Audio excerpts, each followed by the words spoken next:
So let's talk about how your food may be sabotaging you. Well, at least sort of. Portion control is everything, and this is something that I've personally struggled with even up until recently. Let's talk about it.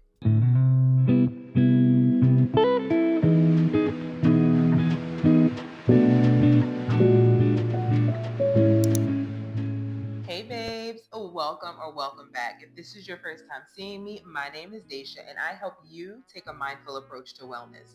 If you feel like you struggle with unhealthy habits, constantly starting over, or emotional eating, I help you understand why as well as help you create habits, patterns, and mindset shifts to shape your well-being.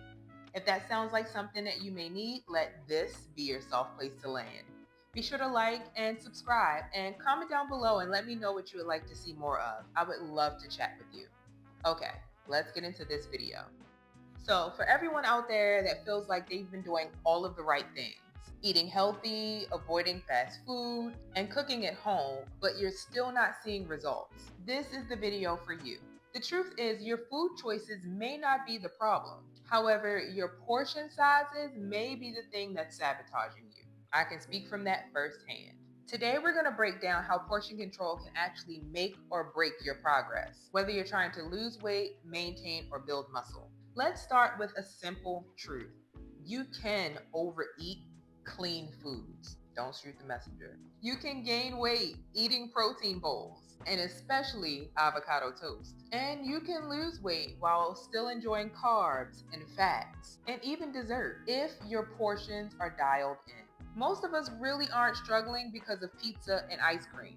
We're struggling because we underestimate how much we're actually consuming. Studies actually show that people underreport their calorie intake by as much as 30 to 35%, especially those things that we perceive as safe, such as olive oil, nut butter, smoothies, or brown rice. As I think we all know, but don't really want to pay attention to, here's the science. To lose weight, you need to be in a calorie deficit. I'm going to say it again. To lose weight, you need to be in a calorie deficit, meaning you need to burn more calories than you eat. To maintain, your intake and input, they need to match. To gain weight, you need to have a surplus of calories, meaning you need to eat more calories than you're burning off. And the difference between each of these zones can be as little as 200 to 300 calories a day. That could translate to something as simple as one extra tablespoon of peanut butter, one large latte, or one generous scoop of rice. So if you're wondering why nothing's changing, you might be sitting in the maintenance zone when you're thinking you're in a deficit. Let's dive a little bit deeper into how easy it is to get tripped up. Oils and fats. So a tablespoon of olive oil is about 120 calories. How many of y'all, when y'all start cooking, just start drizzling or just start spraying? Yeah, that's calories, y'all. It's not invisible. It doesn't disappear. And you're probably drizzling 2 to 3 times that without even realizing it.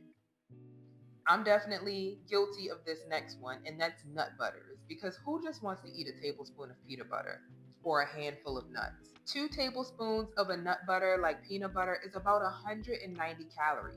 Most people's tablespoon actually is equivalent to maybe 3 or 4 tablespoons. Another sneaky culprit, which I stopped eating most of the time altogether because I know how much it can get me, is granola.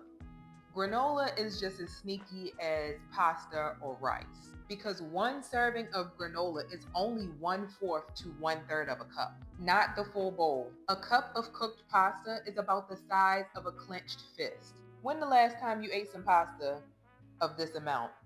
I know you haven't. And restaurant portions of pasta are easily equivalent to 3 to 4 cups just by itself. Those smoothies and healthy bowls that are packed with fruit, milk, nut butters, protein powders, and oats, child, that's easily 500 to 800 plus calories. But they look healthy. They're marketed as healthy. But when you do the math, you're already in a surplus before you can even leave the door. And don't get me wrong, these are all good foods. But if your goal is weight loss and you're not being mindful and not measuring, you might be eating enough for someone that's in the bulking phase.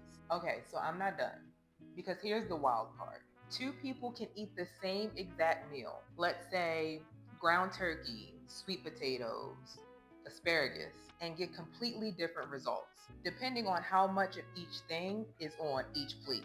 So one person might eat 3 to 4 ounces of ground turkey, a half a cup of sweet potatoes, and some asparagus, roughly 400 calories. Another might eat about 6 ounces of ground turkey, 3/4 cups of sweet potato, and a little bit more asparagus, which is roughly 600 to 800 calories. Same ingredients, different outcome. And neither one is wrong. It just depends on your goal. And this is why portion control is so important. Portion control isn't about restriction, it's about awareness. You don't have to change what you eat, you just need to change how much you eat of it.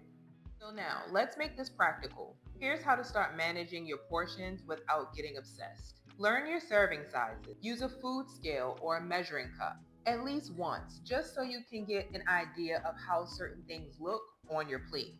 That way you can become familiar with what a tablespoon looks like or 4 ounces of protein. Use visual cues. In a previous video, I discussed with you how you could use your hand as a measuring guide. So your palm for your protein, carbs, a cupped hand, veggies the size of your fist, and fats about the size of your thumb. Use the trick of eating on smaller plates. This actually works. Studies show that we eat more when our plates are larger because we start to try to fill up the space visually, even if we're not that hungry. Try to plate your food, don't graze. You know those people that eat while they cook? Well, you've probably eaten about 400 calories before you even put your food on your plate. Try not to stand at the counter with the spoon in the peanut butter jar. That's an automatic trap, speaking from experience. Again, you don't need to cut carbs. Go keto or starve yourself. If you're not losing weight, it's always a matter of how much you're eating, not what you eat. And this is the part that nobody really talks about. But if you start to dial this in, you'll unlock real freedom because then you can enjoy your food and still hit your goals and stop guessing and punishing yourself because things aren't working. If this opened your eyes or made you rethink your plate, give it a like so that the algorithm knows that people need to hear this. Comment down below and tell me, have you been underestimating your portions? Don't forget to subscribe because I've got more videos to help you eat smarter, move better, and feel stronger in your body. And as always, you got this, babe. Bye.